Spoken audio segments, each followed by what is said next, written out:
Serangan Lancet Rusia bak membungkam satu lagi senjata Ukraina untuk selamanya. Imbas serangan drone Lancet Rusia, senjata Ukraina dibuat keok. Rekaman detik-detik serangan diunggah di Telegram pada Senin, 7 Oktober 2024. Dalam keterangan unggahan disebutkan Lancet milik pasukan artileri Kuban membungkam senjata Ukraina selamanya. Divisi serangan dari pengintaian, Brigade Artileri ke-238 mengklaim berhasil menghancurkan senjata D-20 Ukraina menggunakan UAV serangan Lancet di sekitar desa Romanovka. Berkat keterampilan operator UAV pasukan artileri Kuban, Lancet terus memainkan peran penting dalam peperangan melawan baterai dan menekan titik tembak musuh ke arah ini, jelas militer Rusia.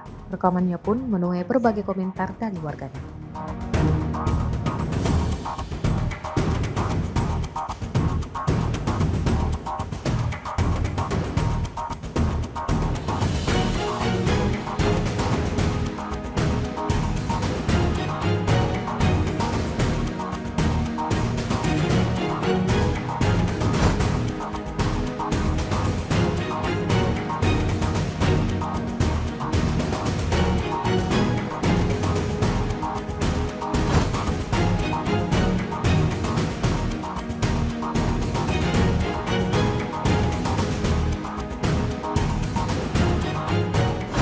Download Tribun X sekarang, menghadirkan lokal menjadi Indonesia.